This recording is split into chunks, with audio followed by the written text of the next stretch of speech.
ये EV policy जिसको हम 1 जुलाई 2026 से लागू करना चाह रहे हैं माननीय एलजी महोदय की संस्तुति के बाद ये 31 मार्च 2030 तक ये पॉलिसी लागू रहेगी।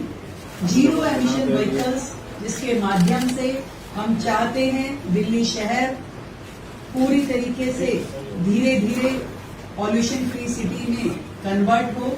हम अगले 4 सालों में कैसे फेज वाइज इसको करेंगे उसकी पूरी योजना तय की गई। और ये इस बात का जिक्र जरूर मैं करना चाहूंगी कि इस पूरी ईवी पॉलिसी के अंतर्गत हमारा 7,000 करोड़ का खर्च तो मात्र इन 4 सालों में होगा और इसके अलावा 8,000 करोड़ अन्य हम लोग इस ईवी इंफ्रास्ट्रक्चर को क्रिएट करने में और जो साल दर साल रोड टैक्सेस जो माफ होंगे उसमें हमने कैलकुलेट किया है।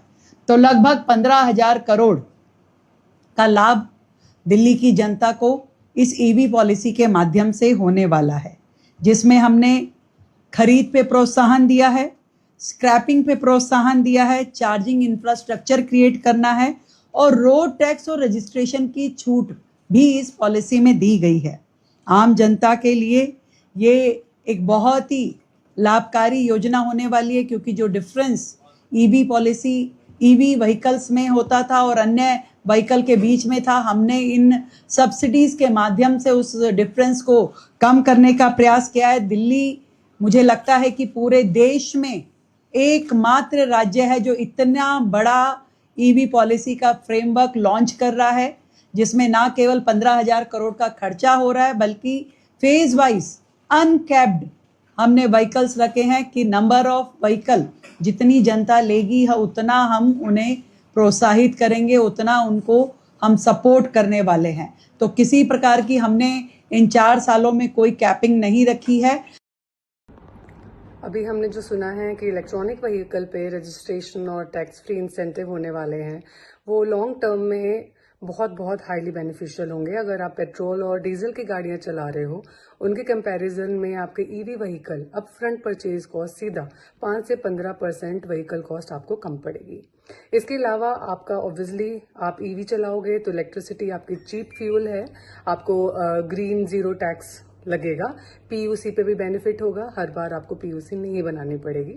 इसके अलावा आपका रोड टैक्स और रजिस्ट्रेशन फी वेव ऑफ कर दी गई है। इसका मतलब लॉन्ग टर्म आपको लो मेंटेनेंस मिलेगा। आपको इनकम टैक्स डिडक्शन में भी बहुत बहुत मदद होने वाली है। इनकम टैक्स सेविंग में आपका एक सेक्शन होता है 80 EEB, ठीक है, उसके अंदर 1.5 लाख की आपकी टैक्स के अंदर आपको बेनिफिट मिलेगा। इसकी जीएसटी रेट्स भी कंपैरेटिवली लो हैं आपके ईवी व्हीकल्स के डीजल और पेट्रोल की गाड़ियों के कंपैरिजन में। आपका जीएसटी रेट जहां पर इंटरनल कंबशन कार्स होती हैं जो आपकी पेट्रोल और डीजल की हैं, वो आपका 28% जीएसटी प्लस हेवी सेस लगाता है, लेकिन आपका इलेक्ट्रॉनिक व्हीकल उसी टाइम पे सिर्फ 5% जीएसटी रेट लगाएगा। तो 1 जुलाई से जो ये स्कीम लागू होने वाली है, जो पॉलिसी ये अभी प्रपोज हुई है और कल इम्प्लीमेंट होगी, आई थिंक ये आपका अपफ्रंट परचेज कॉस्ट, आपकी पीयूसी। हाँ जी, तो बहुत बढ़िया बात है कि अगर जो हमारी जो ईवी की जो कार्स आ रही है इसमें अगर हमारा रोड टैक्स और सब कुछ फ्री हो रहा है तो बहुत ही अच्छी बात है। बट कहीं ना कहीं ये भी देखा जा सकता है कि ये जो ईवी की जो कार है इसकी जो चार्जिंग पॉइंट्स हैं ये हमेशा ये हर जगह नहीं अवेलेबल हो सकते। तो और ये बहुत ज़्यादा कॉस्टली होते हैं, तो हर आम आदमी ये अफोर्ड नहीं कर पाता। और अगर देखा जाए तो ये हमारा ईवी कार से हमारा प्रदूषण बहुत ज़्यादा, हमारा एनवायरमेंट बहुत ज़्यादा सेफ रहेगा। बट अगर देखा जाए तो इंफ्रास्ट्रक्चर जो है वो एकदम बढ़िया नहीं है यहाँ पे। पेट्रोल डीजल के दाम बढ़ रहे हैं तो ऐसे में इलेक्ट्रिक में कितना फायदा करेगी आपके सफर के लिए? अगर पेट्रोल डीजल के तो इससे ये है कि लेकिन हर बंदा भी तो अफोर्ड नहीं कर पा रहा है ना इस इलेक्ट्रॉनिक कार को। जो इसके इतने स्टेशन जो है, पावर पॉइंट जो स्टेशन होते हैं, ये हर जगह अवेलेबल नहीं हो सकते। ये अब रूरल एरिया में हर जगह अवेलेबल नहीं है, वहाँ पे इतनी कार की फैसिलिटीज नहीं है, तो हमें वहाँ पे भी चीजें की फैसिलिटीज देनी पड़ेंगी। सरकार को क्या मैसेज देना चाहते हैं? कि या तो ये जो पावर पॉइंट स्टेशन है ये हर जगह अवेलेबल हो, कम रेट पे अवेलेबल हो, और जो ईवी के जो रेट हैं ये भी थोड़े से कार के थोड़ा कम रखें। ये सरकार ने अच्छी चीज सोची है बेसिकली। अगर जैसे हम अभी पेट्रोल और फ्यूल के दाम को देखें तो ये इलेक्ट्रिक व्हीकल्स बहुत ही ज्यादा अच्छी चीज है, बट बेसिकली अगर हम देख रहे हैं तो बाकी चीज मतलब अगर तुम इलेक्ट्रिक व्हीकल्स को देख रहे हो तो उसके जो कंपोनेंट्स वगैरह हैं वो महंगे हो सकते हैं, क्योंकि आजकल की जो नॉर्मल गाड़ियां आती हैं उससे इलेक्ट्रिक व्हीकल्स बहुत कई ज्यादा महंगी होती हैं।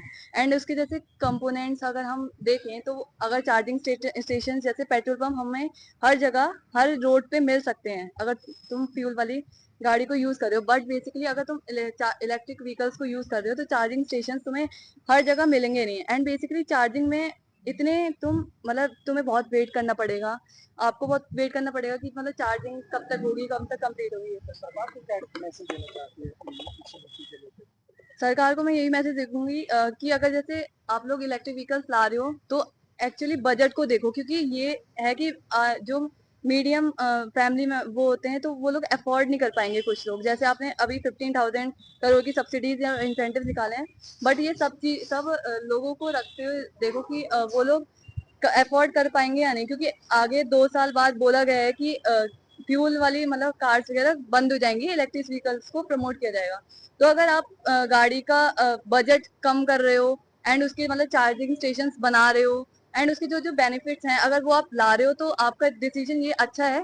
बट बेसिकली अगर फ्यूल को हम कम कर रहे हैं तो ये बेसिकली बहुत ज्यादा अच्छा है, क्योंकि आजकल फ्यूल जो बंद हो रहे हैं वो लड़ाई वगैरह हो रही है ईरान की, तो इसलिए तो ये फ्यूल बढ़ रहा है हमारा, तो इलेक्ट्रिक व्हीकल्स उनके लिए बहुत बेनिफिशियल है।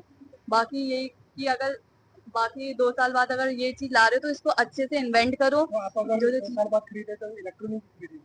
हाँ, क्योंकि फ्यूल वाली गाड़ियां तो बंद हो जाएंगी ना, तो फिर तो कुछ ना कुछ तो होगा ना खरीदने के लिए, हमें भी कुछ खरीदना है। तो फिर अगर इन्होंने अच्छे से इन्वेंशन किया, अच्छे से इनका बजट वगैरह रखा, मैं मतलब कैपेबल हूँ उसको बाय करने के लिए, सो ऑफ कोर्स मैं बाय करूंगी।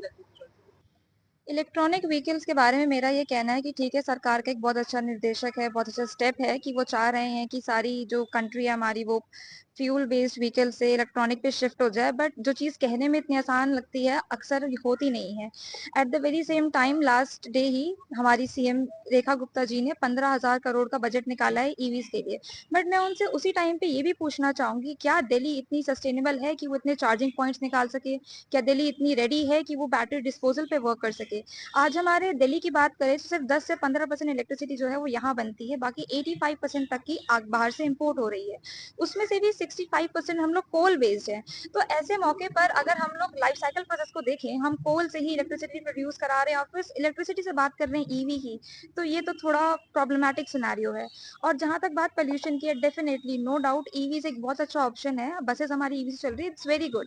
बट इस टाइम पे हमें ये भी सोचना है कि सिर्फ वेहिकुलर पोल्यूशन एक ऐसा लौता स्रोत नहीं है जिससे पोल्यूशन दिल्ली में हो रहा है। मैम अगर देखा जाए तो कि अभी डीजल पेट्रोल और सीएनजी के जैसे दाम बढ़ रहे हैं तो लोग कह रहे हैं कि यार इलेक्ट्रॉनिक फायदा कर रही है, उनका सफर में सस्ता पड़ रहा है, इससे में क्या विचार आते हैं? उस बारे में मैं ये कहना चाहूंगी, ठीक है शॉर्ट टर्म तो लोगों को हो सकता लगे फायदा लगे, बट वो पोल्यूशन वो फ्यूल वाली गाड़ियों के कंपैरिजन में compete नहीं कर पाएगी, लॉन्ग टर्म डिस्टेंस में नहीं चलती। और अभी हम उसके कैसे वो वर्क करेगी इन फ्यूचर, हम उसके बारे में नहीं जानते उतना। लागू कर रहे हैं वो अच्छी बात है, पर्यावरण के हिसाब से सोच रहे हैं सरकार, बट अगर एज अ कंज्यूमर सोचूं, मेरे को अभी एक घर में स्कूटर भी लेना है और एक नई गाड़ी भी लेनी है, क्योंकि मेरी गाड़ी 9 साल पुरानी हो चुकी है। तो वही कंफ्यूजन है एज अ कंज्यूमर, क्योंकि पेट्रोल लेने जाऊंगा तो दाम इतने बढ़ रहे हैं, उसका क्या किया जाए। और E20 कंप्लायंट गाड़ी भी E20 पेट्रोल पे ढंग से नहीं चल पा रही है। वही अगर ईवी की बात करें तो लॉन्ग टर्म चलाने के लिए उतना सोल्यूशन नहीं है, और अगर लॉन्ग राइड पे जाना है तो उतना इंफ्रास्ट्रक्चर इंडिया में नहीं है फिलहाल। तो बस सरकार को ये भी सोचना चाहिए, अगर ईवी पॉलिसी आप लेके आ रहे हो तो आपको एक पूरा इंफ्रास्ट्रक्चर खड़ा करना पड़ेगा, चार्जिंग स्टेशन खड़े करने पड़ेंगे, पूरा एक उसके जो कंपोनेंट्स है वो सस्ते करने पड़ेंगे, ताकि अगर बैटरी पैक को नुकसान भी हो रहा है तो वो इजीली हम कंज्यूमर की जेब पे उतना भारी ना पड़े, क्योंकि ईवी गाड़ियाँ सस्ती नहीं है इंडिया में, वो भी सारा चाइना से या दूसरी कंट्री से बैटरी पैक्स और वो सब चीज़ें इंपोर्ट हो रही है। तो उस चीज़ के ऊपर भी सरकार को ध्यान देना चाहिए, पहले इंफ्रास्ट्रक्चर डेवलप करें, फिर लोगों के ऊपर ये एक तरीके से थोपा जाए कि ईवी पॉलिसी के हिसाब से हम लेके आ रहे चीज़ें। नहीं, अगर पेट्रोल डीजल और सीएनजी के सस्ते के आए दिन सप्ताह में बढ़ जाते हैं रेट, आए दिन अगले दिन भी बढ़ जाते हैं, तो इस बढ़ते पेट्रोल डीजल सीएनजी के दाम पर इलेक्ट्रॉनिक कितना फायदा करेगी आपके लिए? आप क्या विचार करते हैं? आपके दोस्त या आपके रिश्तेदार इलेक्ट्रॉनिक को खरीदने के लिए कैसे? इलेक्ट्रॉनिक को जाने के लिए एक बार हिचकिचाहट जरूर आती है अभी भी फिलहाल। बहुत सारी गाड़ियां अभी दिख रही हैं दिल्ली के सड़कों पे और काफी लोग खरीद भी रहे हैं, बट एक तो यह है कि कॉस्ट उसकी ज्यादा है, तो वो सोचना पड़ेगा as a middle man, middle class का कमाने वाला इंसान देखता है, सोचा जाए तो तो सोचना पड़ेगा कि उसमें इन्वेस्ट किया जाए नहीं किया जाए। लेकिन हाँ, पेट्रोल के ऊपर इसकी चीज़ का एक फ़ायदा पड़ेगा, क्योंकि पेट्रोल के दाम घटने नहीं वाले आने वाले टाइम में, जिस हिसाब से हालात है मिडल ईस्ट में या बाकी देशों में, क्योंकि हमें इम्पोर्ट ही करना है। हम अ, मुझे ऐसा लगता है कि किसी भी चीज़ के मेरिट्स और डिमेरिट्स दोनों हैं। अगर आप ईवी का बात करो तो ईवी में जैसे अभी आपको चार्जिंग स्टेशंस बहुत लिमिटेड मिलता है। इन केस अगर आपको लॉन्ग टूर करना है तो आपको उसके लिए पेट्रोल कार्स या बाइक्स ज़्यादा सही रहेगा आपके लिए।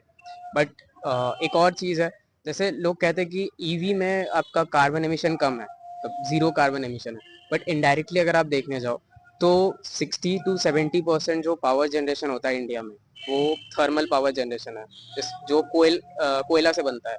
तो इनडायरेक्टली आपका पावर जो जनरेट हो रहा है वो कोयल मतलब कार्बन एमिशन से ही हो रहा है। अब ये हमें अच्छी लग रहा है जिस तरीके से 1 जुलाई से हो जाएगा, तो उसमें क्या है कि आपको जो है रजिस्ट्रेशन फ्री होगा और आपका रोड जो टैक्स होगा वो भी फ्री होगा। तो ऐसे में क्या विचार है, आपको फायदा है ये अगर गाड़ी लेते हैं आप इलेक्ट्रिक?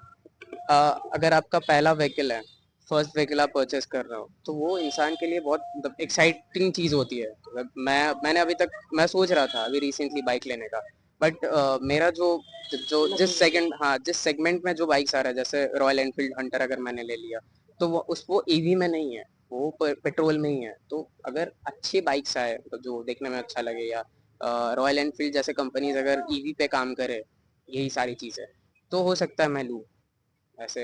या मतलब जो भी कंपनीज है अभी ईवी बना रही है वो कुछ। सरकार भी लेके हाँ आ जी। रही है पर्यावरण को बचाने के लिए, हाँ तो जी। आपको क्या लगता है फायदा है? हाँ, वही जो मैंने पहले बताया कि कार्बन एमिशन का एक चीज है कि सरकार ये कहना है कि कार्बन एमिशन कम होता है ईवी से, ठीक है। बट अगर आप इनडायरेक्टली देखने जाओ तो कोयले से ही इलेक्ट्रिसिटी जनरेट होता है, और उसी इलेक्ट्रिसिटी से आप ईवीज को चार्ज करते हो, और ईवी चार्जिंग होने में बहुत टाइम लगता है। पेट्रोल का बाइक्स जो भी है वो जाओ आप तुरंत पेट्रोल डलवाओ और चला लो, बट ईवीज में बहुत टाइम लगता है। और बस यही।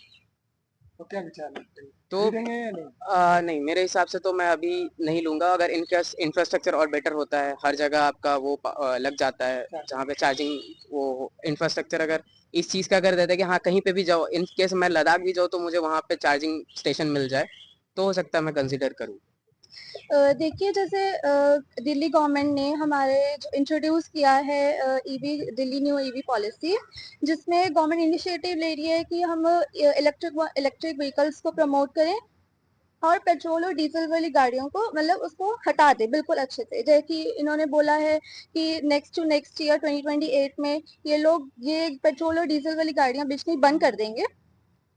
ये गवर्नमेंट का अच्छा इनिशिएटिव है, बट गवर्नमेंट को इस चीज का ध्यान रखना चाहिए कि उनको जो बजट है, जैसे मिडिल क्लास फैमिलीज हैं वो सब अफोर्ड नहीं कर पाएंगी ईवीज को। तो पहले तो गवर्नमेंट को बजट इंप्रूव करना चाहिए, और साथ साथ जैसे ये भी अच्छा इनिशिएटिव है कि गवर्नमेंट इस चीज पे ध्यान दे रही है पॉल्यूशन कम करने का, ऐसे ईवी व्हीकल्स हैं इसको प्रमोट कर रही है। बट साइड बाय साइड उनको दूसरी भी जैसे चीजें हैं, जैसे हमारी जो हरियाणा पंजाब साइड पे जो हमारी फील्ड्स जलती हैं, हर चीज मतलब, और जो हमारे इंडस्ट्रियल वेस्ट है उसका भी पॉल्यूशन निकलता है, तो इस चीज पे भी उनको साइड बाय साइड ध्यान देना चाहिए। तो आप अगर परिवार में कोई गाड़ी खरीदेंगी इलेक्ट्रॉनिक को लेकर, तो क्या विचार आता है? देखिए जैसे अगर नेक्स्ट टू नेक्स्ट ईयर से वो हटाना चाह रहे हैं जो पेट्रोल और डीजल का है, बट इस अगर गवर्नमेंट जो है हमारी ईवी जो हमारे व्हीकल्स हैं इनको बजट थोड़ा कम करे, और जो इसके कंपोनेंट्स हैं उसको इजीली अवेलेबल करें और थोड़े चीपर रेट पे बेचे, तो मैं जरूर खरीदना चाहूंगी सर। चार्जिंग पॉइंट अगर हर जगह?